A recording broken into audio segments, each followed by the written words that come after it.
Hello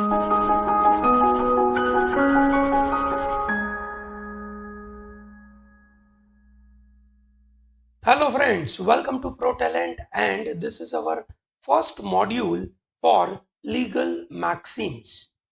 जैसे हमने आपको बताया था लास्ट पर्टिकुलर एक वीडियो के अंदर कि हमारा प्लान ऑफ एक्शन कैसा रहेगा, उस प्लान ऑफ एक्शन के तहत this is our first module for legal part. Legal part में legal maxim turns out be very critical factor. So what we are going to do is we are going to provide one legal maxim session per week. Okay, so every week you'll be getting one session, possibly that will go for some around 2 months. 2 महीने तक ये चलेगा. So that means you'll be getting some around 8 modules for this legal maxims. Her module के अंदर will be giving you 10 maxims per session and you will be getting some good practice questions on this legal maxims once you register yourself at protalentdigital.com. I'm sure आप सब लोग ये protalentdigital.com के ऊपर register करा चुके हैं. We have received one of the tremendous support from your side on this protalentdigital.com. So far, there are more than 800 students who have registered for this. Okay, so that means it is one of the overwhelming response, and we are so much thankful for you to be, we can say, part of that. ठीक है, आप अपने friends के तरफ, अपने juniors के लिए, जो भी आपके ध्यान में है, वो जो बच्चे क्लैट की तैयारी करते हैं, प्लीज आप उनकी तरफ ये protalentdigital.com पहुंचाए. Our objective is to give this, you can say, benefit to large number of people. Okay, so with this, let me start with the topic for the day, which is called legal maxim. So what is legal maxim? Legal maxim is basically an established principle. ऐसा कोई principal जो बरसों से आ रहा है, and it has been established and people accept it as a basically a principle and saying that yes, on this ground we can judge कि ये बात सही है कि गलत है. Most of these, you can say, maxims are developed in Latin language. ठीक है, they were developed in medieval era and primarily they were in European countries. ठीक है, and they were using Latin language for their court and in the law proceeding, and therefore it requires a special treatment like this. ठीक है, for young students like you, when you are planning for career in law, having a greater understanding about this kind of legal maxims would be very critical. Number one. Number two, from the CLAT exam point of view, you will be asked at least 3 to 4 questions on legal maxims. In fact, sometimes this legal maxims may cover 10 questions. तो इस purpose की वजह से इसका तैयारी करना महत्वपूर्ण है.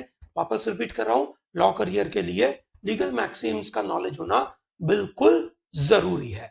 Okay, so what I have done in this particular part is ये लीगल मैक्सिम के साथ I have tried to cover few additional things. I'm not just giving legal maxim कि ये word ये मतलब something not like that, but something more than that.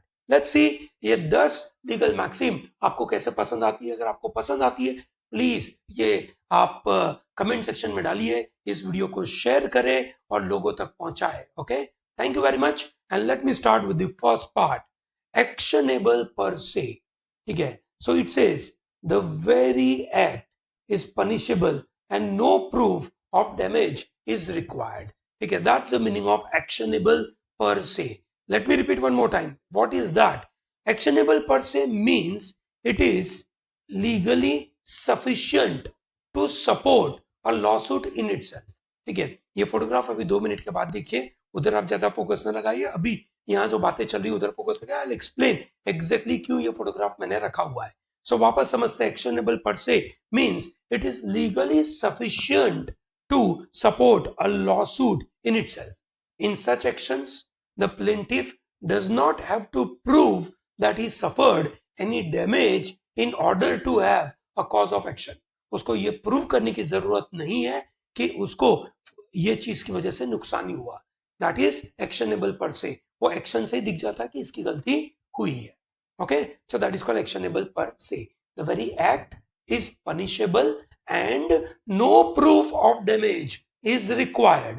That is the meaning of actionable per se. Similarly, there is one more word which is coming, which says defamation per se.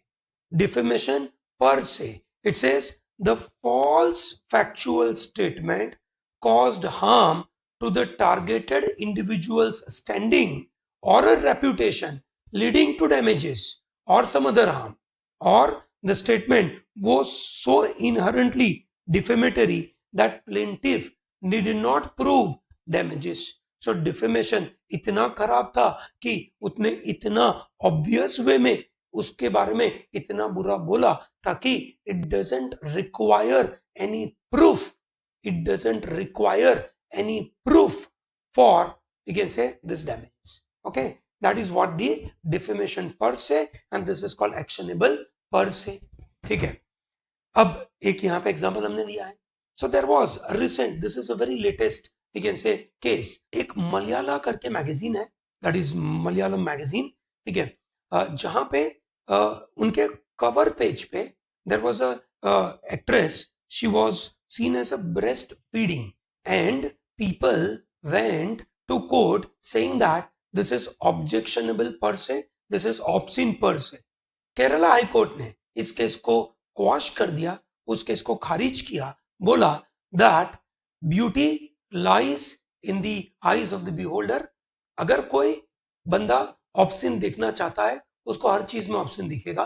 ठीक है, तो अगर ये beautiful photograph है, that is primarily meant for, you can से, sending a particular message, and वो option है, that option lies in the mind of the person. ऐसा करके उसको केरला हाई कोर्ट ने बोला this is not objectionable per se. I hope you understand this. Okay, चलिए, great. So that's number one. Let's talk about number two. Number two is called alibi. Alibi means at another place, that is called somewhere else. In a simplest form, an alibi means, okay, is an evidence that demonstrates a defendant in a criminal case that he was somewhere else other than the scene of the crime at the time of the crime occurred. ठीक है, I am sure आप सब लोगों ने ये movie देखी है. This is basically called Drishyam movie. Okay, in a Drishyam movie, Mr. Ajay Devgan tries to prove that at the time of committing a crime, he was actually not present at that particular place. Okay, so example is Rahul is charged with killing a Raj, and Rahul offers an evidence that he was in the class that day at the time of the murder. बिल्कुल Drishyam movie.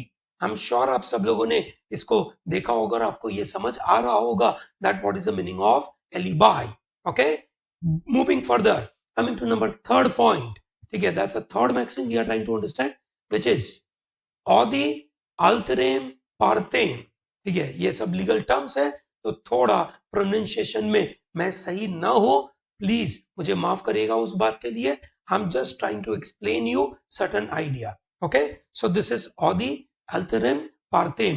It says no man shall be condemned unheard. That means it is required that जिसके ऊपर आरोप लगा है उस बंदे को अपनी बात रखने का मौका मिलना चाहिए. ठीक है, क्या क्या मिलना चाहिए? He should get right to notice. उसको पता चलना चाहिए कि उसने क्या गलती कर, उसको नोटिस मिलना चाहिए. He has right to present the case and lead the evidence. ठीक है, he has right to rebut करना, that is उसको अपोज करना, दी एडवर्स एविडेंस. जो भी एडवर्स एविडेंस उनको लगते हैं उसको रिबट करने का उनके पास अधिकार होना चाहिए. And right to reason decision, और you can say speaking order. He should get this right to find out what is the reason why this judgment has been provided. That is a part of natural justice. ये natural justice का, ठीक है, ये natural justice का एक बहुत महत्वपूर्ण principal है. बोलते हैं audi alteram partem, no man shall be condemned unheard. किसी को भी अपनी बात बोलने का मौका मिलेगा, हर एक बंदे को मिलेगा. ठीक है, so just like this sentence says, I know everything happens for a reason, but sometimes I wish I knew what that reason was. And that means reason सबको पता चलना चाहिए उनके ऊपर अगर कोई आरोप लगता है तो. Okay, So that's odi alteram partem. Coming to next point, which is called amicus curiae. Amicus curiae, which means a friend of court, a friend of a court or a member of a bar. Bar का मतलब होता है lawyer का group, bar council of India जो आपका lawyer की degree approve करते हैं, that's called bar council of India, who is appointed to assist the court. So in a very simple case, अभी जो बीसीसीआई का जो एक केस चल रहा है वहां पे लोढ़ा कमेटी बिठाई गई थी. उस लोढ़ा कमेटी के रिपोर्ट के मुताबिक there is an amicus curiae has been established, that's a BCCI amicus curiae. ये आपके सामने दिख रहा है ना, ये आपके सामने दिख रहा है. गोपाल सुब्रमण्यम नाम है उनका, ठीक है. So what is amicus curiae? Amicus curiae means a person और organisation that files legal brief with court expressing its wide on case involving other parties because it has a strong interest in the subject matter, that is called amicus curiae, called friend of a court. बिल्कुल याद रखिएगा, friend of a court, very important. okay, friend of a court, amicus curiae. okay, Jammu Kashmir के सिनारियों के अंदर भी एक amicus curiae लगाए गए थे. बहुत सारे केसेस में amicus curiae लगाए जाते हैं and they are very important. okay, coming to next point, saying that essentiomentium. Essentiomentium. What is the next point? It says essentiomentium. It says meeting of minds. ठीक है. अब ये फोटोग्राफ मैंने ऐसे ही sarcastic point of view लगाया था. ठीक है. अब ये है सब opposition leader never meeting of minds that they want to fight against 2019 against say BJP election. तो ये मीटिंग ऑफ माइंड है उनका. ठीक है. पर ये मीटिंग ऑफ माइंड कहाँ पे यूज होता है? Meeting of mind is basically used. Meeting of mind is basically used in a contractual term. ठीक है भाई, मुझे कोक परचेस करना है और आप मुझे कोक बेच रहे हैं. ठीक है, तो आई व्हेन आई से भाई साहब कोक देना, यू से लीजिए ये कोक. ठीक है, तो हमारा मीटिंग ऑफ माइंड है. मैं चाहता था कि इस कोक के अंदर, मतलब ये जो कोक आप मुझे दे रहे हो वो चिल्ड कोक होगा, वो सील्ड होगा. ठीक है ना. और आप ये भी चाहते हैं कि अगर ये कोक चिल्ड हो, सील्ड हो, आप लीजिए, पीने के बाद आप उसका भुगतान मुझे करें. That is called meeting of minds. Okay, that is called meeting of minds. When two minds become one, there is a contract, there is an agreement. Okay, when two minds become one, there is an agreement, and that is called essentiomentium. Okay, बिल्कुल याद रखिएगा, essentiomentium. Okay, चलिए great, अगला word देखते हैं. That's called bona fide. क्या बोलते हैं उसको? Bona fide in good faith. Now here what I have done is I have tried to put all words related to a root called बेने. बेने का मतलब होता है गुड. बेने का मतलब होता है गुड, और बेने का अपोजिट वर्ड है मेला और मेल. मेल मीन्स बैड. ओके, तो जो भी वर्ड यहाँ पे आपको दिख रहे हैं बेने के साथ, बिल्कुल साथ साथ में आप इसके मेला वाले वर्ड बना सकते हैं जो उसके अपोजिट हो जाएंगे. बोनाफाइड इन गुड फेथ, तो उसका अपोजिट क्या हो गया? Mala fide in bad faith, with bad intention. okay, so क्या क्या वर्ड है आपके सामने? benign, kind hearted, gentle disposition, जिसका दिल अच्छा है ना. benizen is a blessing, benignant is very kind person. ठीक है. benefice is a paid position or a member of, you can say that group जो लोगों के लिए अच्छा काम करते हैं. beneficence, an act of goodness. ठीक है. beneficiary, the person who is a receiver of the benefit. ठीक है. benefit, बेनिफिट आना. ठीक है. Benefit, profit. बेनेवोलेंस, जो किसी के बारे में अच्छा विश करता है. बेनेडिक्शन, किसी के बारे में अच्छा बोलता है. डिक्शन माने बोलना, वॉलेंस माने विश करना. Okay, then we can say this is benedicite, it's a blessing, grace देना लोगों को. बेनेफैक्टर, अच्छा काम करने वाला. Factor is doer. ठीक है. Ab officio, et beneficio, suspension from office and other benefit, मतलब एब ऑफिशियो, एट बेनिफिशियो, जो भी आप ऑफिस के द्वारा जो बेनिफिट मिलता था वो भी कैंसिल हो गया. बेनिफिशियल, बिल्कुल पता होगा. Benedick is a bachelor who has recently married. Benefactress is for the woman. ठीक है. Benignity, that is a kindness of attitude. Omni benevolence, universal generosity. And nota bene, take careful notice. Okay, so that is basically bona fide. Bene माने good. ये सब words आप बिल्कुल अच्छे से note करें. हमने ये इसकी पीडीएफ भी दी है. ठीक है, इस पीडीएफ को भी आप नोट करें, ठीक है, आप protalentdigital.com पे जाकर ये पीडीएफ देख सकते हैं और वहां से आपको उसको काफी ज्यादा बेनिफिट मिलेगा। ओके, सो प्लीज ये ध्यान रखिएगा। Moving further, next point is called caveat. Now what is caveat? देखो, केवियट नाम का जो वर्ड है वो बहुत अजीब दिख रहा है वैसे तो, पर this is very important. I am sure आप सब लोगों ने 11th-12th में जब बीएसटी पढ़ा होगा तो वहां पे ये केवियट वर्ड यूज हुआ होगा। केवियट एम्प्टर करके वर्ड होता है, but let's understand what is caveat. Caveat is a caution which is registered with the public court to indicate to the officials that they are not to act in the manner mentioned in the caveat without first giving notice to the caveator। ठीक है, caveat file करना मतलब कि ये court में caveat file करना, उसका ये मतलब है कि भाई अगर कोई मेरे खिलाफ, अगर मैं कोई केस में केवियट फाइल करता हूं, जैसे रतन टाटा ने साइरस मिस्त्री के केस में एक केवियट फाइल किया था कि अगर साइरस मिस्त्री कोई ऐसी इंफॉर्मेशन कोर्ट में अगर प्रेजेंट करते हैं और उसके खिलाफ मतलब उसकी वजह से आप मेरे खिलाफ कोई एक्शन लेते हैं, तो सबसे पहला I have a right to know, that's called caveat. Okay, ठीक है, so that is called caveat which is a caution registered with the public court. उसके ऊपर से वर्ड आता है caveat actor, let the doer beware. ठीक है, बहुत सारी जगहों पे नोटिस लगाई जाती है ना, स्पेशली इलेक्ट्रिसिटी बोर्ड के आजू बाजू लगाई जाती है, 440 what danger, that it says late the doer beware. उसको पता होना चाहिए ये कितना रिस्की है। दूसरा पार्ट है caveat emptor, let the buyer beware. So when you go to the shop and you should be aware कि आप जो सामान ले रहे हो उसके ऊपर जो जो भी लिखा है उसको आप पढ़े समझे और उसके मुताबिक आप डिसीजन ले। Let the buyer beware for the basic things. For example, अगर आप दुकान पे गए और आप 500 ग्राम का सामान लेकर आने वाले थे, उसने आपके सामने वेट किया, 500 ग्राम दिया आपको, आप घर आए, आपके पास 500 ग्राम नहीं निकला, so that is your responsibility, you have to ensure that आप उधर ही पहले चेक करो, that is let the buyer beware. Caveat venditor, let the seller beware, let the seller beware.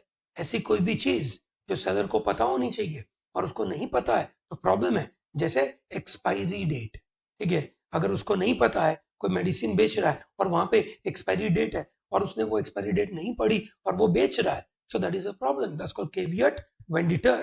ठीक है, एक मजेदार सा कार्टून है ना जो कहीं इंटरनेट से मिला था, जो हमने यहाँ पे लगाया है। ठीक है, इट सेज केवियट एम्प्टर करके बड़े अक्षरों में दुकान के बाहर लगा के रखा है, so people don't understand that and they say, oh, it sounds fancy, oh, let's we can say go and take some benefit। Okay, that's how the idea is। Anyway, moving towards next point called certiorari। ठीक है, certiorari, one of the very important writ in our Indian constitution। Bharat के संविधान में article number 32 के द्वारा, article number 32 के द्वारा एक रीट इश्यू करी जाती है। इनफैक्ट आर्टिकल नंबर 32 के द्वारा 5 रीट इश्यू करी जाती है। ये रही आपके सामने, ये आपके होमवर्क के लिए ऑलरेडी मैंने लगा के रखी है। 5 रीट्स है, उसमें से एक सर्टियोरारी। कौन सी 5 रीट्स है? Habeas corpus, mandamus, prohibition, certiorari, quo warranto. Writ का मतलब होता है written order which is coming from the court directly. Okay, court के द्वारा डायरेक्टली ये ऑर्डर आता है, दैट इज कॉल्ड सर्टियोरारी।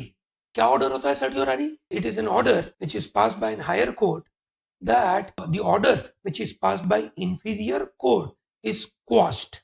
ठीक है, सुप्रीम कोर्ट लोअर कोर्ट का कोई ऑर्डर क्वाश करती है, that is called certiorari. Okay, this is a read by which this order is passed that the inferior court का जो order है that is quashed। Okay, that's the meaning of certiorari। Please ये सबके answer बताइएगा मुझे। Okay, आप इन सबके answer comment section में लिखे। ठीक है, protalentdigital.com पे कमेंट्स लगा के रखिए, आप वहां पे इसको लिखे। ठीक है, so that it is you are committed that you are doing some research and you are putting it in front of audience and people are watching it. Okay, please आप ये देखिएगा, इसको भूलिएगा मत। Article number 32 is termed as heart and soul of our Indian constitution. Heart and soul of our Indian constitution, ऐसा जो doctor B are Ambedkar साहब थे वो बोल के गए थे, ठीक है, this is heart and soul of Indian constitution which is very important, ठीक है। हम जब कॉन्स्टिट्यूशन के बारे में बात करेंगे we are going to discuss this, okay.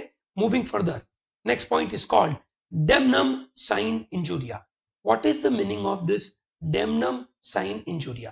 ठीक है, अब यहाँ पे आपको बिल्कुल एक महत्वपूर्ण चीज समझनी है, ठीक है। अब ये आपके लिए महत्वपूर्ण टॉपिक है। One is damnum which is called damage, injuria that is called injury. There is a difference between injury and damage in legal term. बिल्कुल ध्यान रखिएगा। डैमेज का मतलब होता है फिजिकल डैमेज होना, मेंटल डैमेज होना, that is called damage. Injury का मतलब होता है आपका कोई लीगल राइट वायोलेट होना, ठीक है। So what is damnum sine injuria? Damnum sine injuria means damage sine is without infringement. So there is a damage without legal right violation, ठीक है। किसी का आपने डैमेज किया पर उसका कोई लीगल राइट वायलेट नहीं हुआ, that means it is called damnum sine injuria. There is a damage, उस बंदे को डैमेज जरूर हुआ पर आपने उसका कोई लीगल राइट वायलेट नहीं किया था, विच मीन्स आपने कोई नुकसान किया क्या उसको? कोई नुकसान नहीं किया। समझिए, आपने कोई नुकसान नहीं किया। क्यों? आपने सामने वाले का लीगल राइट वायलेट नहीं किया, आपने सिर्फ अपना काम देखा। That is how the scenario is. उसका एग्जांपल देखते हैं। There was a very famous case called Gloucester grammar school के केस, जहां पे एक ब्रैडफोर्ड कॉर्पोरेशन थी और versus Pickle digging of deep well, ठीक है। ये केसेस थे। वहां पे क्या हुआ था, देयर इज एक बंदे ने अपनी दुकान खोली थी और उसकी दुकान बहुत अच्छे से चल रही थी। उसके बिल्कुल बाजू में एक बंदे ने उसकी दूसरी दुकान खोल दी, ठीक है, और उसकी वजह से उसका बिजनेस काफी कम होने लगा, उसको डैमेज हुआ। यस, उसको जो पैसे आने वाले थे वो कम हुए, पर उसका कोई लीगल राइट वायलेट हुआ क्या? नहीं।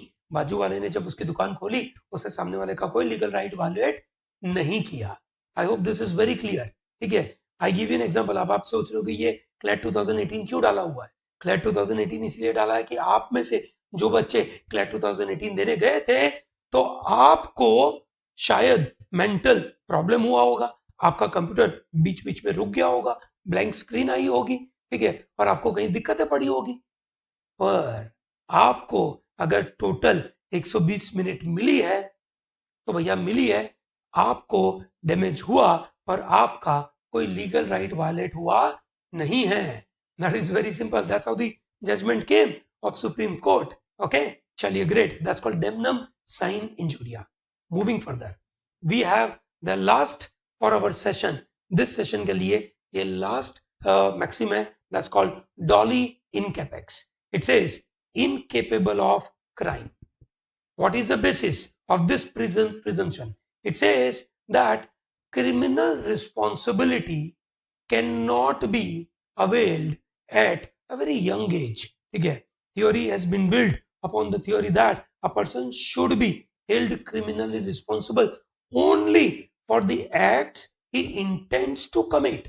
अगर वो बंदा कोई क्राइम करना चाहता है, वो इंटेंड करना चाहता है, तो ही उसको क्राइम गिना जाएगा। In Indian criminal procedure, dolly in capex recognizes that there is a line, that is an age line below which children are not truly capable of criminal behavior. उनको पता ही नहीं है कि वो क्या कर रहे हैं, सही कर रहे हैं कि गलत कर रहे हैं, ठीक है। उनको पता नहीं है कि वो सही कर रहे हैं कि गलत कर रहे हैं। जैसे आपने सुना होगा जब जीसस क्राइस्ट को क्रूसीफाई किया गया, जीसस क्राइस्ट ने बोला दैट भगवान इनको बचाना, इन सबको पता नहीं है वो क्या कर रहे हैं। सो जीसस क्राइस्ट ने उनको क्रिमिनल रिस्पॉन्सिबिलिटी से मुक्त कर दिया। That is how that meaning is. But our Indian criminal procedure के अंदर ये कहा जाता है that the children below the age of 7 they are unable, they are incapable of identifying what is right, what is wrong, especially in terms of this criminal activity. That is called dolly in capex, incapable of committing crime. So okay, so great. I think you learned something interesting about legal maxims. Let me you can say tell you that every week for next 2 months we are going to give you this legal maxims apart from legal reasoning module as well. Okay, so we are going to give you legal maxim module. Do not forget to go to protalentdigital.com, that you have to sign up there, and there we're going to put PDF of this. Okay, and with that I'm also going to give you practice questions. ठीक है, do not forget that practice questions के लिए आपको वहां पे सब कुछ अच्छी तरीके से सपोर्ट मिलेगा. ओके, चलिए, thank you very much and all the best for your CLAT preparation, and do not forget to subscribe our channel on YouTube, share this video, like this video, comment, and all the best for your CLAT preparation once again. Thank you very much.